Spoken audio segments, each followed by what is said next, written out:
Today we're going to unravel a mystery that has intrigued us all: the identity behind the Twitter account at agingdoc1.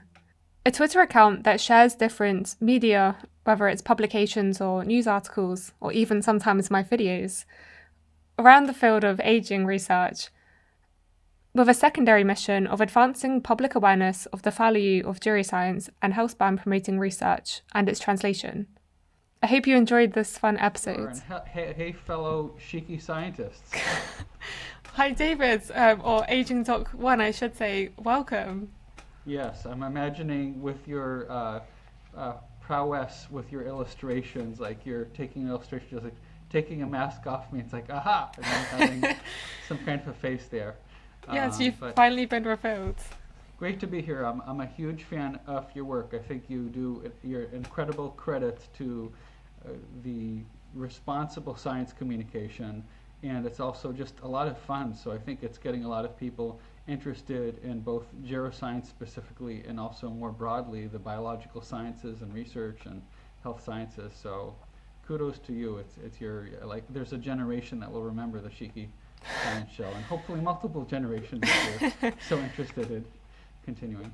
But no, thank you so much. And also, I mean, thanks for the platform you've created on Twitter as well. I mean, a lot of the times the videos I create have come from papers that I've seen you share on Twitter. So it goes both ways. And also you've been a massive promoter of my work on Twitter, which has also helped my platform to grow. Not an official promoter. Eleanor never asked me to. Just for the record, we have no relationship. And this is actually my first time meeting Eleanor on camera. And Eleanor doesn't even know my name yet. She knows my face, which she just picked up literally moments ago. She saw my face. And now you are too. And she's only going to release this video after the big announcement. And I can give some explanation about that. Yeah, maybe. Exactly. So I feel like myself and the rest of my audience are probably going to have the same first question, which is, who exactly are you? Okay. I'm actually going to start by revealing my name, and I put some thought into everything I do, so deliberately, Eleanor, I didn't reveal my name so they're literally live the name, so the questions are broader, and basically my name is the hybrid of two different famous geroscientists. There's David Sinclair, everybody knows, and everybody knows Nir Barzilai too, and I am David Barzilai, no relation to either. Although, they're both, I'm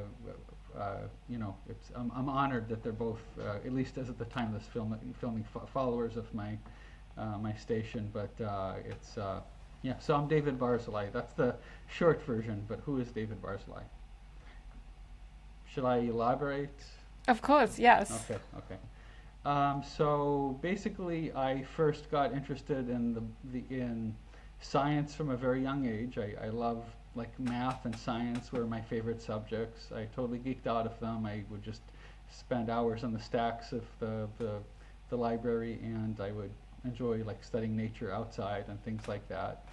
And then sometime later, I would say by the time I got to high school, middle school, high school, I was thinking, like, what am I going to do? What am I going to do for a career? And basically, I thought I love helping the world. I read, still the most influential book in my life to date is Stephen Covey's 7 Habits of Highly Effective People, because my greatest passion is kind of self-improvement and finding ways to do cool things in the world that help people.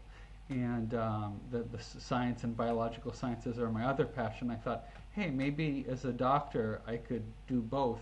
Like, I would always be applying science and be challenged, and then I would be able to help people one-on-one, which is always, I enjoy that one-on-one thing. Like in large groups, I'm a total introvert. I'm like in the corner. I'm the guy in the party. It's like watching everybody dance meekly. At least historically, I've had a little bit of a renaissance over the decades, which is a whole nother story. But basically, I volunteered in an emergency room, and I thought that was cool. And I also had really bad asthma. That was another influence for me. That I thought a lot of doctors, ironically, I thought a lot of doctors were really terrible. And I thought, I should be able to do better than this. Like just, I mean, they were. God bless them. I'm so grateful to modern medicine, and there were so many great doctors that I met. But I guess I just mean as a patient, the patient experience really stunk. Like in the middle of the room, being rushed to an emergency room, and like no control over the flow of the visit, what's happening, and not knowing what's happening, and not being able to effectively ask questions. So those things, but I realized how important medicine was to literally saving my life because I had really severe asthma. So all those things brought me to decide on medicine, which in turn made me apply to a particular college, the University of Rochester, that subscribed very much to the biopsychosocial medical model, and that's basically one where, hey, you know what? The science is great, the Flexner report and this Wissenschaft, this high precision, rigorous science that's laboratory based on one side. But on the other hand, biopsychosocial medicine says we're also embedded in a social fabric where the community and our relationships and our psychology, all these things leads to contribute to health and that and social medicine. So all those things made me think UFR would be compatible, and that led me to go to college, my next step. So I'm trying to pause here, Sheekey, because I sort of reviewed my history before this, and it's kind of a weird thing. Someone who's like very much a studier, like super duper type A, super analyst, and I'm like going through the archives because I keep everything. I don't throw anything out. Like I was finding, like back in college, I was already interested in caloric restriction. I wrote to Richard Weindrock, one of the pioneers of caloric restriction. This is an email I saved from 1996. So, yeah, I mean, this was like in early days. I actually helped bring the internet to my school in 1993 in high school, which in high school, like, there was very primitive web. It was like ARC, Veronica, Gopher, all these weird protocols that nobody knows anything about anymore, and 1200 baud modems going connecting, and like I was thinking. So anyway, I wanted to transition to college, where basically in between I wasn't yet sure. I thought I was pre-med, but I really loved science and technology. My helping the teachers use the internet to communicate with other schools, which was all like text-based, what we were doing. That led me to be in a small panel, the global classroom youth panel for the World Future Society. So in this great Futurist Society meeting, I was one of a few high school students.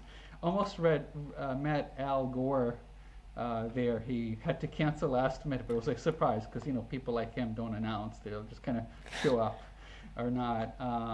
But he ended up doing something else and writing to us. But so anyway, that led up to college. I'll pause here. Okay, wow. And so you obviously had a lot of interest in different areas of science, and so when you were doing the medicine studies, was there specific parts that you found more interesting than others, or did you specialize at any point? Okay, so basically when I was in college, I wasn't, which was like the next stage of my degree. All my degrees are in twos. I have 2 bachelor's degrees, I have 2 master's degrees, I have 2 doctorates, and I have 2 board certifications. One of them is a kind of a pseudo board certification. But I'll answer your question first, and then perhaps unpack college a little bit. Okay. So long story short, I don't practice longevity medicine as a physician, though one of the reasons that I'm coming out publicly in a desire to make more impact is I thought it'd be really cool if I could be a health coach and consultant in the area of longevity medicine without actually writing prescriptions or anything like that. So it wouldn't be under my medical license, but just more like, my wife has this joke sometimes that we go to places and health comes up, and then more and more people demonstrate interest because I give detailed answers, and she says I should just start a show called Ask Dave or something. So I thought to myself, I do enjoy that, and wouldn't it be cool if I had, in addition to what I practice in, that I am able to coach and consult in the area of longevity without actually, writing prescriptions or giving an official medical advice, but rather as an expert colleague and as a life coach too. I enjoy just helping people in general. Anyway, so in answer to your question, I'm actually a board certified dermatologist, and one of the nice things about dermatology is that I find it fun that you could just walk into a room and the other doctors didn't know what it is. Nobody knows what it is. You take one look and you know the diagnosis. You just see it. That pattern recognition is cool. I also like that I could treat people, a very diverse population, men as well as women, older as well as younger. I've always had very eclectic intellectual interests, like all over the place, and I like taking deep dives. And if I chose, for example, to be a surgeon or even internal medicine, you're a little out of, oh, there, okay. I don't know if it's my camera or yours. That's my dermatologist detail orientation fix. Oh, okay. Anyway, so what I liked is that there was a good work-life balance too. It's a stable job, extremely high demand. When I applied, I don't know how it is now, but it was definitely in the top 3, maybe the #1 most competitive subspecialty to get into. And one reason for that is not just the skin is an amazing organ, it's the largest organ in the body, although that's kind of been drawn into question with a lot of people go into it just because, for the simple fact is, if you want to have a balance between personal life and your work, or just different interests, then dermatology lends itself much better to work-life balance.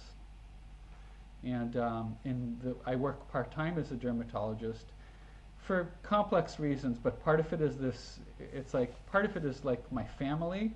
It gives me more time for my family because we have a wonderful son who is twice exceptional, so he's absolutely brilliant. Like Mensa is the top 3% of IQ, and he got tested, and he's a Davidson Scholar, which puts him in the top 10th of 1% in IQ. So he's really, really bright, and the other exceptional is he's neurodivergent. He just kind of thinks differently, and we all matured. He's 17 now, and I'm sure he's going to listen to this one day. So Adam, I love you, and I love your neurodiversity. And sometimes school systems don't perfectly align with people who are diverse in the way they think, and so that takes some time also. And I also chose to work part-time so I could pursue my own learning and helping my family and this personal project and my own sense of life being very finite. And at my age, there's so much I want to conquer this lifetime. So anyway, that's dermatology, Eleanor, in answer to your question. And the other board certification, they board people who are already practicing physicians for something that's called lifestyle medicine. So it's an exam I prepared for. They had a curriculum and I studied, and different specialties can sit for it, and I sat for and passed their exam in Florida. So I'm also licensed by the American Board of Lifestyle Medicine. So I'm a diplomat of the American Board of Lifestyle Medicine, which is things like getting good sleep, reducing stress, exercise, diet, all these things which are like the other non-biogerontology / geroscience things that I tend to focus on your general health span. But I don't do that medically. I just apply to my family. I pursued this, and that was something else that lent myself to. I'm so confining myself by being anonymous. If I did coaching and consulting, maybe I can help some people because I go so deep in those areas, and I have certified it, and I'm just not using it and sitting on it. So that's kind of like the medicine track. But I'll pause here for your questions before going back, taking a step back, probably to college. I'm thinking. Yeah, I mean, firstly, that's super impressive. I'm intrigued that you've got such the lifestyle. Was that more recently that you acquired that board membership?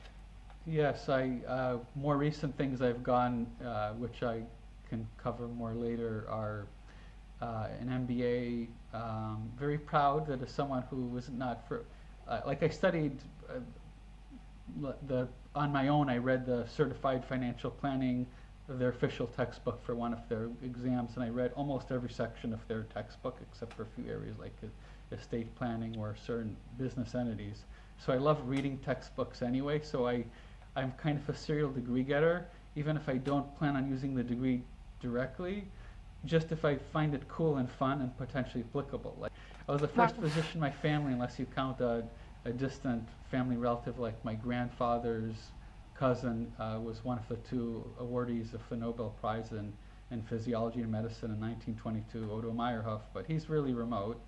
Um, and so I have this huge debt, and I had no, and I was just starting. I was like, gee, maybe I should know more about finances. So then I did all this reading on the CFP stuff, and then after I felt like I mastered the like certified financial planning type stuff for life planning. But when an MBA useful? Because at the time I was one of the uh, partners in a large group practice. I was working full time, and we rotated in and out of managing the partnership. And I thought an MBA would be useful for that too.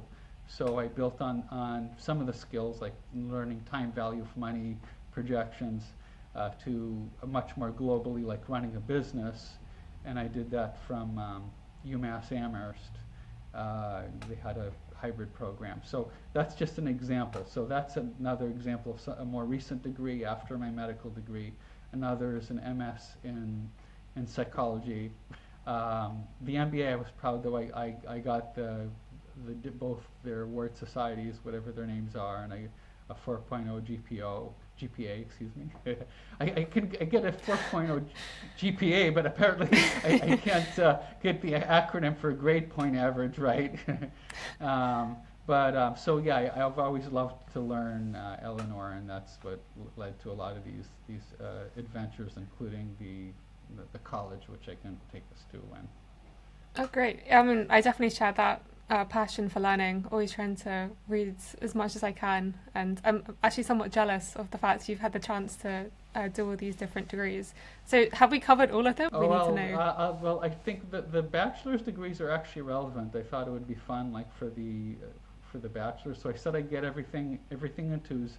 I have this left side of my brain that's very logical, and this right side that's very expansive and creative, and they've always kind of been at war with one another, but sometimes creating harmony with one another. So to satisfy that, in college I got a BA in Health and Society, which is extremely broad. It was highly influenced by my advisor, Ted Brown, who ended up becoming chairman of the Department of History and Medicine in the division of, and also he had an affiliation with the medical school in the division of the medical humanities.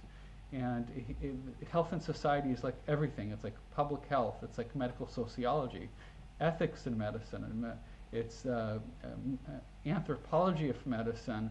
It's like health policy about public health. You name it. Everything like health. It's like population health, and so it's cool. It's very broad picture, like how to help general populations. So that's that. And the other degree I got was a BS in cell and developmental biology. So I wanted to do more than just a BA, which was broad, but to really specialize. And cell and developmental biology gave me a broad background, but let me really specialize. It was hard because it wasn't just, you can apparently get overlapping courses if it's called getting a double major, but doing a double degree is different. That means they don't allow the same amount of overlap. They make it harder for because you're officially, they get reimbursed less. It's something weird, like they're giving me 2 official certificates instead of a joint one. So anyway, that was a lot of fun, and actually some of my hardest working years were in college. I graduated summa cum laude, Phi Beta Kappa, 3.92 GPA, which I'm very proud of because in some ways more than some of the other, because I worked so hard. I was pre-med, I was doing everything. Anyway, but that's where I met my wife, which was a whole other left and right brain thing, which probably would make it more a little colorful if I added that to the narrative, if that fits. Of course, yeah. I mean, I look back fondly on my undergrad days and realize how hard I actually worked then. And I know I still do work hard, but I don't think it quite matches the intensity you get when you find a subject that you really want to learn about.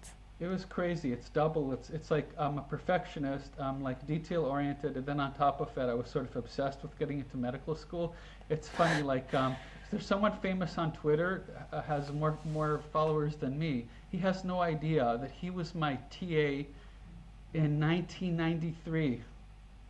1993, Harmeet Malik, nicest, smartest TA I ever met. He was only like a year or two older than me. He was a graduate student, and I must have seemed like such a nutcase to him because I they required like one teaching session to go to, but me being obsessive, I went to both of them, and I was the one that sat front. I raised my hand. It was fun at graduation because I had no idea that I kind of became pseudo famous in some of the pre-med classes. Like I was an introvert. I didn't talk to anyone. So, but I would always be the front center, like raise my hand, ask the question, and for better or worse. But anyway, so in terms of the left and the right brain and the connection to my wife, uh, it's interesting because in college it's really where my first exposure was to geroscience. I mentioned I wrote to Richard Weindrock with the caloric restriction, but actually this is a good segue also to meeting my wife, because I think there's a quote that's appropriate to meeting my wife that is slightly entertaining that relates also to geroscience. Okay, so I was polled, like there was Campus Times, our newspaper, and they actually had a kind of geroscience longevity themed question. The question was, if you could be reincarnated as whatever you want, what would you be? And they had like 6 people, and I was like, ooh, this is a little bit after I met her. And this says David Barzilai, Take 5 Scholar. I didn't mention, one of the harder things in college was combining 2 programs. One was to have a tuition-free 5th year that the college pays for another area of education. Another was to get like an honors thesis. So one was called Take 5 and the other was called Senior Scholars. So I met with both heads, and I was the first person to like envision combining the two. So I did an honors thesis in healthcare policy for my tuition-free 5th year. Plus, it gave me extra time for getting to know my soon wife to be. She was my first, and always will be my first. And so what I wrote to her, being the corny person that I am, so the question is, if you could be reincarnated as whatever you want, what would you be? And I wrote myself, because because I consider myself, if the lighting isn't great here, because I consider myself the luckiest man in the world to know such a perfect girlfriend, or have such a perfect girlfriend. So that's what I wrote, and this is what I looked like in 1993 above this here. Yeah, very different here, as you can see. Wow. Anyway, so the story actually, and I was very much into longevity then. It wasn't just CR, but I did kind of practice mini CR then, which later, during a later stage, it's a whole story we won't have time for, where I did like real hardcore CR practitioner myself, and I only practice CR light these days for a variety of complex reasons that I feel are optimized. But at the time I read Gene Carper's Fight Aging or something like that, Fight Aging Now or Stop Aging Now, and that was influential. But my wife, I noticed her in the dining center long before I met her. Kathy's her name, and I noticed there's this woman. She had this beautiful, big Italian eyes. But what really caught my attention is she was always laughing, and she had this big smile, and she was laughing, and she was like egregious and like my social opposite. She was like a real social butterfly, and she'd always be in that dining center other table, and she also wore glasses. So I thought, to stereotype, maybe she's smart. Like I like, like intelligent. The two most attractive quality to me in individuals then and now are their intelligence and their character. And so basically, I said to myself at the time, if I ever have the opportunity, I have to meet this woman. I have to meet her. And I think to myself, this was at a time where I said to myself, I was past the stage where I was like, I can't date. I'm not doing anything. I worked so hard that I literally exasperated a colleague a friend who constantly invited me to parties Friday night, and every time I said, I'm sorry, I have a study, an exam on Monday, and I can't study. I said, it's Friday night, and this is. Feel free to cut it if it's not like appropriate, but he said it in good spirit because he had friends like this. But finally one day he was so frustrated. He was like, "What's the matter with you? What's the matter with you? You study harder than my Indian friends," or something. So it's like the weirdest compliment that I ever got was that. But anyway, back to my wife. So I said I was now at a point where I was a well enough track that I knew I would do well, and I would, as well as I can predict, pass the bars to get into medical school. That I said to myself, okay, if I meet this young lady, I got to do it. But I have a big problem. I've never dated anyone. I'm a total social introvert. How the heck am I going to do this? So then I came up with a secret plot. This is my secret plot. Okay, so I'm a very determined individual. Like before we had Neo from the Matrix, I'm imagining you're superimposing my face with I am Neo with the glasses scene. That was such a powerful movie for me because I literally, when I was studying, I would study like for a double-digit hours timed. If someone stopped to talk to me, I went to the bathroom, I would stop the watch and I would time it. Oh, so I would do like a good, 12 plus hours of studying consistently. A day. Anyway, so I said to myself, I am David Barzilai. So that was kind of like I am Neo before the movie. I am David Barzilai, and I am a machine. So I am so determined. I have to figure out a way where an introvert who's very left-brained can do something very right-brained. And I came up with a solution. I even thought about maybe writing a book about it one day. But this is the idea I came up with, Eleanor. I said, okay, the analyst in me will be good at following directions. I just need to have the right side of my brain give the left side of my brain a task, and if the right side of the brain gives a task, even if it's a social one, the left brain says, yes, master, I'll be analytic, I'll be precise, I will follow it to a T. So I had my right brain say to myself, I say, if you meet this woman, again, okay, if you meet Kathy, or I didn't know what's her name, if you meet her, you have to talk to her. Assignment 1, and the second assignment, you have to, at the end of that conversation, no matter how it goes, no matter how embarrassing it is, no matter how destined you are to failure, you have to ask for her phone number. And you know what? You can feel good about that because what's going to happen is she's going to say, that's okay, or why don't she's not going to give me her number. She's going to be polite and say something like that. Why don't I take your number? And I'll be like, okay, pressure's off, and I'll be happy either way. So that's what I did, and basically it was at a wedding shower, and I saw her across. So I was like, oh my God, she's here! I have to do this assignment. Okay, I say, I am David Barzilai. David Barzilai can do anything. I am a machine. I am David Barzilai. So I do that to myself, and so I walk up to her. And it's funny, like I'm extremely, you can tell I'm an intense guy. So imagine an intense guy in a mission with the adrenaline. So I'm like, you know what I mean? So I walk up to her, but I'm very sincere. People can usually tell that I'm a really, I'm emotions on the surface. I'm very passionate, but I'm very on the surface. I don't hide. I am who I am. So we have this conversation that's kind of exciting and engaged. It kind of goes okay. And the end of it, Eleanor,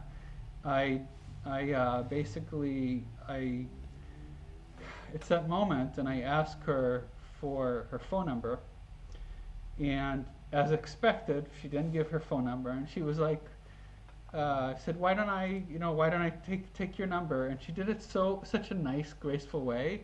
It's like, first of all, I'm already I'm so enamored with her already, and rather than feeling rejected, I think to myself, oh, and she's got such a nice heart. She doesn't want to hurt my feelings. She's just making up an excuse. So little did I know, apparently after that conversation we had, we shared stories later. She was like thinking about me, like, uh, so what ended up happening is she left a message on my machine, and my answering machine, and to this date, I had it recorded, and I like wrote down either that or another event, and I actually typed it up. Actually typed the chronicles of our meeting. It was like a 50-page document, something ridiculous like that, of like the chronicles of my first relationship, unpublished and under lock and seal, never to be seen by public. But that's just the type of person I am. So anyway, I documented what she wrote, but she met me as a friend, and long story short, one of the things I recorded is I was very surprised that one day, after I already was invited by one friend, like a female friend of mine, to accompany her to the Viennese ball, she left a message to say, like, to invite me to the Viennese ball. So then I had like a dilemma, because I had a friend that's female and I had this woman that I was extremely enamored with. So I asked permission from the first girl, and I said, who was a friend, and it was clear it was a friendship. I said, I want to show you a good time, and I have these feelings for this other person. I wonder, is it possible in some way that I could go to the ball with both of you, but I would only do it with both of your with your permission, and I would tell her. And she said sure. So that was it was like almost like one of those movies, except both knew about each other, and I think I kind of managed to show them both good times and have good times with both of them. But that's the saga, my Kathy stories, and my left brain, right brain. So, and that was kind of college, where it wrapped up, where one of my proudest moments in college was the graduation ceremony for the BA in Health and Society, where I'm kind of more proud of the little certificate from that than I am of everything else, because it had my name in almost every category, like honors thesis and like highest honors, and different random categories, and I was that felt really good. And I've always been, but I want to make clear, it's making a difference that's really the biggest driver. But anyway, cut all that out. That's Oh no, I loved it. But I just read this stuff again, so like I have all these images of myself in college, and you have this adventure where you're discovering science, you're discovering yourself, and now I'm in a sort of re-emergence of that, because when I turned 49, I made a promise to myself. So you know what, this year I'm going to do something totally different. Like symbolically, it's like between now and when I turn 50. So that secret project 49 ended up being like, my God, people will discover my identity if I decide to coach and consult in longevity. So I need to come out, and if I need to come out, hey, wait a minute, if I come out, maybe I can make more of a difference. Maybe I could be on a podcast, or maybe I could interview people at a much more sophisticated level than most of the science communication out there, with the exception of Eleanor Sheekey. You guys better subscribe. I do. Anyway. Well, yeah, Fasi, thank you for sharing all of that. It was lovely to hear, and also just to understand you better. I think it was very obvious to myself to have a better understanding of your background and your personality, and I think I hope my audience also appreciate that. And now that you've mentioned it a few times, and I was super curious as to how the Twitter side started and how your Aging Doc 1 began, and how that fits in with your timeline. Yes, good question. So in between, I got my PhD in health services research. That was a fun time where I basically I had the privilege of working with not one but several of either committee members or close advisors, like Kurt Stange, who ended up being like head of a family medicine journal. I was considering family medicine at the time. He was Institute of Medicine. Duncan Newhauser was on my PhD committee. He was Institute of Medicine, and maybe a third. But basically, during my PhD years, I settled on melanoma, health services research, and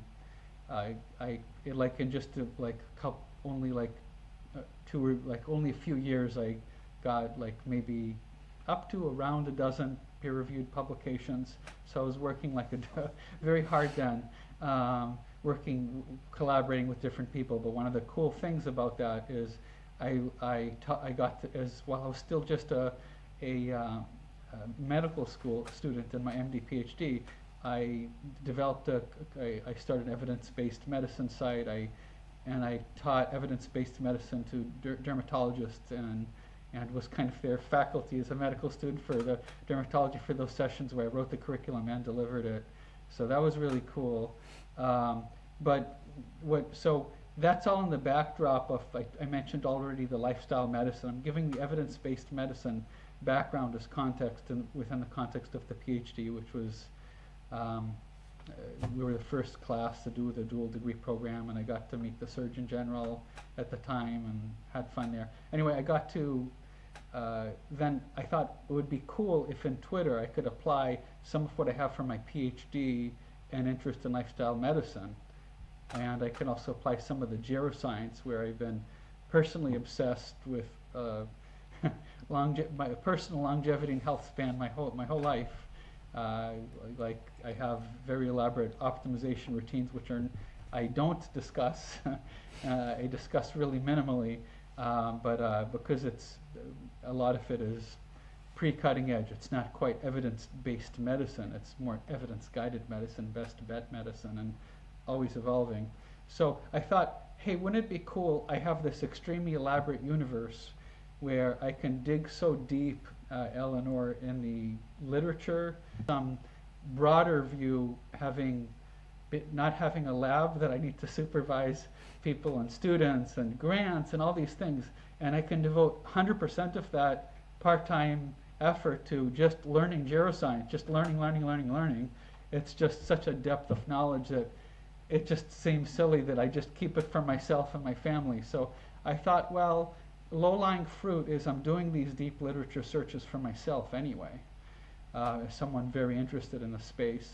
And I can make an impact just by bringing in knowledge in one space for good debate and discussion, and also to reveal all the bad geroscience hype and media out there to people who know better, so that though my role, and I don't have the time, and it would conflict with other missions such as inclusiveness, in a broad number of people debating and discussing, so as many people can come together, not just those who are more evidence-based, that I'm able to basically put that all under one roof. So sorry to wind that up again. I'm saying I thought that I could, low-lying fruit is to bring all that knowledge in one space where people can know what's good and what's bad and it's out there, and so that people can have healthy debates and bring in the science, and for not to be full of hype, and for not to be like one narrow research lab that focuses on the stuff they're excited about and less about the stuff they're less excited about, or even things that they might have a conflict with and maybe a conflict of interest with. Like for me, when I did this and I was anonymous, I had like no conflicts, because you can even learn about me. You know what I mean? Like I shouldn't say no. There are always some, because for people to learn about it, like maybe ego or something like that, for people to learn about you, or you're making a difference or whatever. So I guess those are kinds of conflicts. But I didn't even have anything to sell. Nobody could even find me because they didn't know who I was. Because some people say I have no conflicts, but they have a service that they have that it costs. Not that that's bad, you know. And now I'm kind of in the role where I'm doing coaching and consulting for a very small number of people. So it's not meant for your general viewership. Sorry, I only have a few hours a week, so it's kind of concierge type that only is suitable for a few people out there. Sorry, but I won't give up. I won't abandon you, Twitter people. I care, and I'm not going to give up. In fact, the coming out because of that thing, which only applies to a tiny segment of people, lets me be public, which in turn means I can do even more, like to be on with Eleanor. So that's what brought me to Twitter originally. This idea if I can make an impact in these ways. Wow. Yeah, and I think with Twitter itself, I mean, obviously the platform's changed over time, and personally, I think at some points when I've been following your Twitter feeds, there was times where I just assumed it was a bot with all these papers coming out daily. But obviously not the case. But so, how has your presence on Twitter evolved over time? Did you find that your style changed, or like if you remember the very early days when you originally started the account, did it? Yeah, how has it changed over time? That's a really good question. When I came to, all of my decisions in life are multifactorial. Usually when people ask why you did X, and they say did X because of Y, and I tend to think of maybe because of my rigorous biostat background or my interest in evidence-based medicine and clinical decision making, which has a quant background, as does modeling, which I did a little bit of modeling in my PhD too for one of my courses. All those things make me think in terms of a multivariate equation, in terms of all the variables that go into making decisions. So so that multivariate equation is always optimized towards doing good and having the most positive impact while having the most fulfillment and positive in my life experience and sharing that with others. So that how that's optimized varies over time. So when I came onto Twitter, part of that polyvariate equation was what I described, but every answer I give, every single answer I've given to something you've asked me today, and anything in life, it's like just one element of something that I usually think about more broadly. So I thought about, I could learn new skills. I enjoy learning new skills. These skills could be useful. I don't want to ever be antiquated. And if I'm a believer in longevity, that means being able to be a contributor to society your entire lifespan. And isn't it cool to be able to grow and thrive? So part of my goal was just to learn the platform. And as I learned the platform, I was also learning social media. Like, it's like a lot of craziness out there, a lot of hype. Something that I'm very proud of, that I have like very strong beliefs at opposite ends of the spectrum or follow me. There are people who have massive followers follow me, and that are opposite ends of the extreme. Whether it's a strict ethical vegan or a carnivore, so they'll have at it, and I have my own take, which I try to be a moderator of good dialogue, So part of what I've gotten better at, I think I've gotten better at figuring out, Eleanor, the balance of what started with me just off the cuff experiencing and just wandering around. I'm like a virtual nomad, going to places, asking people questions, or say, here's an opportunity for me to make an intellectual contribution. And so I give an idea which I think is helpful to the research out there. I think a lot of what I learned is that, and what that multivariate model that I have that is optimizing continues to be optimized at good, but how that looks continues to evolve. And I struggle as issues come up, Eleanor, like controversies come up. I'm like, should I ignore it? Is it a distraction? Am I getting myself caught up in a hype that is more alienating and counterproductive, where it should be served in other purposes? Or am I abrogating my responsibility here? Should I be speaking more directly here in terms of this? And how do I do most good? And how do and I think people, even when they're in opposite poles of a view, most people are good and reasonable. They just have different paradigms. So I try more to foster evidence to be the guidepost and to assume people are good at heart, and that if someone's bad at heart, you can't make them good, even if that was. But I really believe that in the geroscience community in particular, people really mean well, and if someone is more optimistic about the notion of a time frame for longevity, doing good in the world and being optimistic, they believe that in their heart of hearts, and they're more of a futurist or a transhumanist. And there are other people who are more conservative scientists, say, well, we haven't even extended a mouse lifespan more than, so we're talking about doing it in humans, and how can we extrapolate? And what's responsible messaging? Will we not be trusted if we overpromise, or are we not trusted because we're not promising enough, because nobody believes us, because we're not refusing to make any sort of forward projections at all? So the biggest things that have changed and evolved is not so much the content, but my conception. And but the other thing is I've gotten far more sophisticated at Chat Aging Doc 1. I preceded ChatGPT, so I can have intellectual credit for having my post precede that, unless I'm really the super top secret thing that's even before ChatGPT, but is smarter than it, and hopefully wiser, and with a minimal amount of hallucinations. But the other thing is, have an extremely eclectic pool from which I pull data. So it's not like a simple PubMed search can do it. A PubMed search can be far more comprehensive, but it still at the same time miss my broad eclectic passion interests that make things fun and interest. And it could be, those literatures can be too broad. Or you can have things like aging biology, an example of, and highlights in aging, which are both fantastic Twitter feeds, all extremely high quality.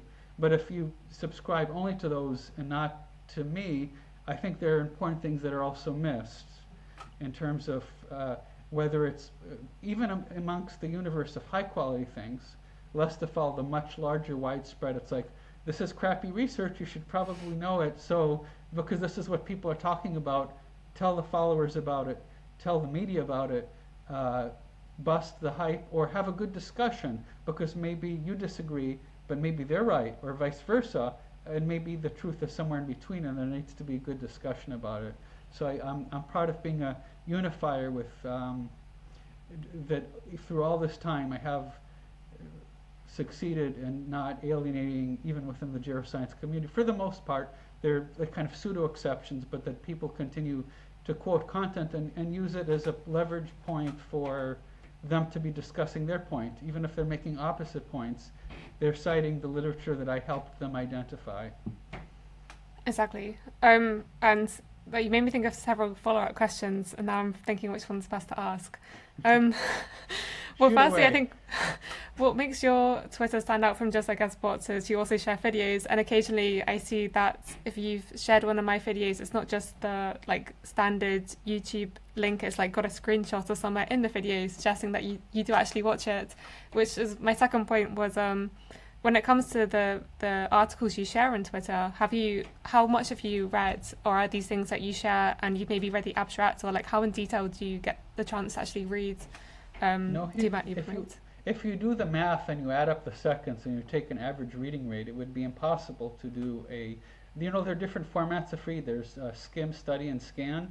So for people who've taken speed reading classes, you can sort of adjust your rate. And there's some science to it. I mean, some of it is a little bit gimmicky, but some of it can work to a degree in terms of eye movement for speed reading. But even at a fast clip, you can't go through it all. So the level of which I go for reading is what I basically use the similar sort of paradigm that Einstein thinks about a good theory. A good theory, I try to have an optimization function for the content I read. And I optimize it with two targets. One target is for interest for the audience, and another target is interest for myself. If something's interesting for the audience, unless I think it's harmful, if I think it's appropriate to the mission and helpful, even if it's like really, like a lot of the media pieces, okay? It's like a lot of that's not a detailed read. On the other hand, if you have a new research coming out of a major lab, 100 labs maybe, that they have higher quality work, and they're more relevant pieces to translation, I tend to do more study read. So if it's applicable to something that's actionable to my own life, or if it's anything related to health span, longevity, or it's just more interesting to me, or if I feel that reading more deeply lends itself to something, I'm making a decision whether or not to post it. Those things all are variables. It's very much, I see myself as a sort of curator. I'm hard to reproduce because there's a lot of art to it, and there's a lot of art to how deeply I read. I can read papers extremely efficiently for the level needed to answer the question I want to, but others. So it all depends on the paper, I guess.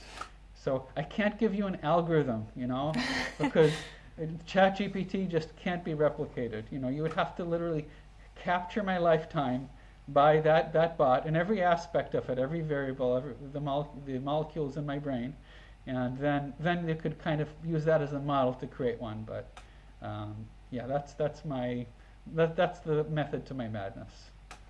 Yeah, I see. And obviously, like now you've been on Twitter over 10 years, am I right with that? Over 10 years? No, that's something I'm very proud of. That I've been only on Twitter since, you can fact check me on this now, but I want to say just since about 2020, so only about 3 years or. Oh wow, or so. okay.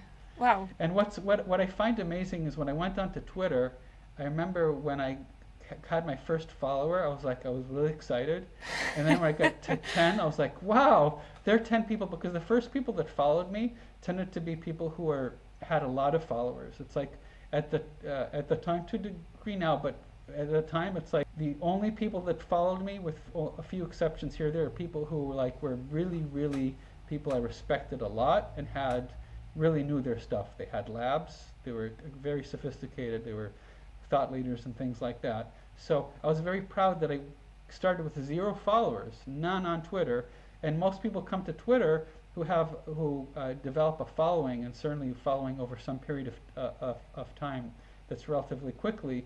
They have a podcast, they have a practice, they have something they have a book, they have a blog, they have something where people know about them.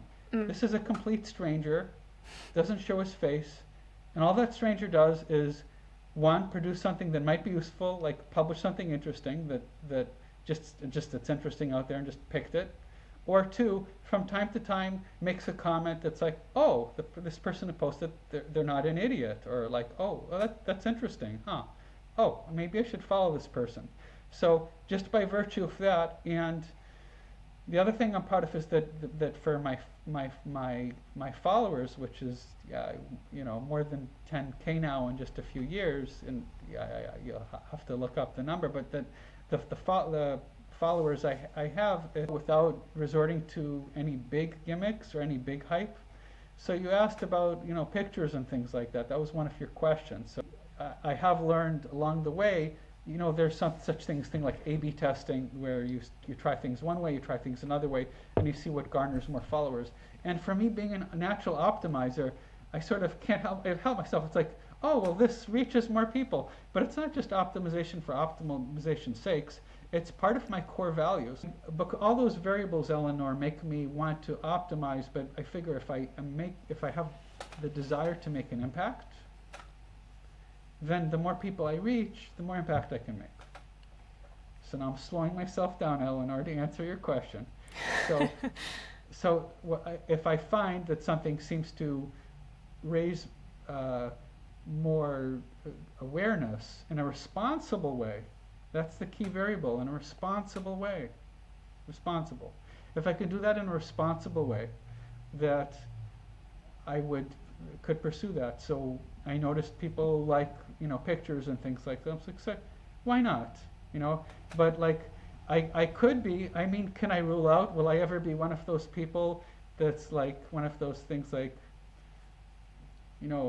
this is crazy. This is crazy. Or like hi, and I'd be like, Eleanor, I hope you don't use those images against me. My God, you have editing power. So you use your power. Like the spider. I'm a big geek. Like I love quoting like geek nerdy science, but like with great powers comes great responsibility. Like from Spider-Man. You know what I mean?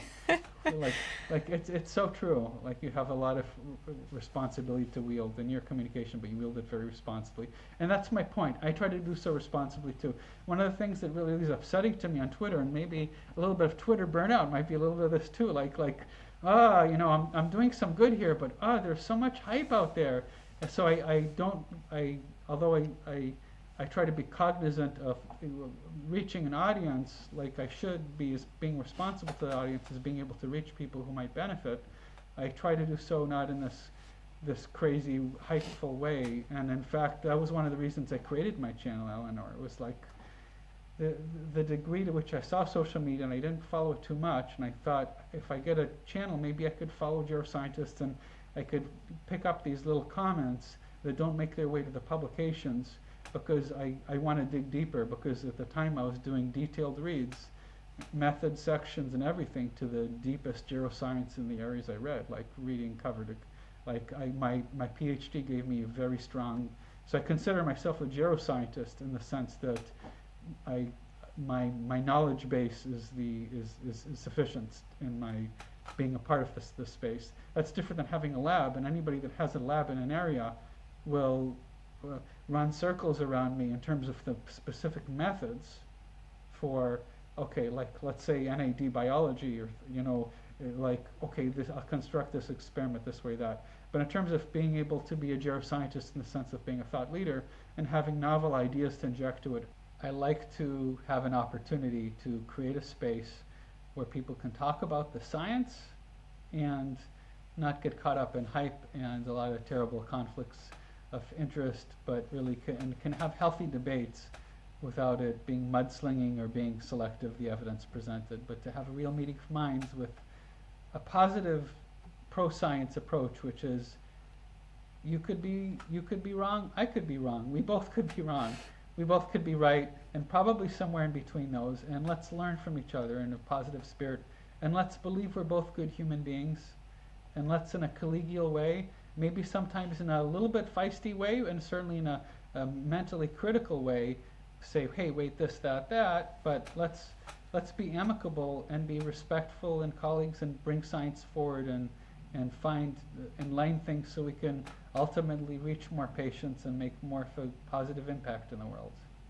Yes, I mean, I'm happy to hear that from you. I mean, I think I have a similar approach to this channel. And I think, one of my sort of more final questions for you was, now that, I mean, of the time this video comes out, you've now revealed yourself. Like, how does that change the future of your Twitter page, or how, like, what sort of challenges do you think you're going to face now, or how do you see the next couple of years for you? So I described the moment between now and the reveal, when it's still just called Project 49, that nobody knows about except you, Eleanor, and just a few others. It's with some excitement and trepidation simultaneously. You learn as a physician to have thick skin to a degree. I'm a sensitive soul. I'm always, and so but I felt like I would not be true to myself or to others if I could not manifest a potential that I don't know where that it even might lead, and also follow my own belief in as much transparency as is possible, and to put that out there, So I don't know what that's going to bring, but I'm hoping that by being public that I can be able to have more of an impact in a more global way than the very specific way that led me to the whole thing that's Barzilai Consulting that I'm creating. It's barzilaiconsulting.com, and so I'm building that behind the scenes, and it's not up yet. And I'm having learning all about web design. And I'm having your viewers should probably know, if you are curious, I'm having agingdoc.com point to it. That's easier. Or healthspancoaching.com also point to that. So that's the coaching and the consulting, but that opens up my being able to do other things, like potentially do higher order level stuff that assumes the audience already is a geroscientist or is a longevity enthusiast who is sufficiently high in their reading that we don't need to spell out to them what the geroscience hypothesis is. They know the hallmarks of aging by heart. They're very comfortable with the concept of longevity medicine, that you can just go deeper, because a lot of researchers, they have an opportunity to talk to colleagues in research conferences, but they only have a few minutes to answer questions at the end of their talk. Their talk focuses usually very narrowly on their latest research, but not more globally philosophically on such matters as the direction of our field. Responsible and effective messaging, being effective to being able to translate the basic science of biology of aging to patients. All those things are extremely important, but to what audiences do they have an extended format where these things are really articulated? They are a bit by some science communicators, but not so much to like kind of a more sophisticated audience that really already knows this stuff.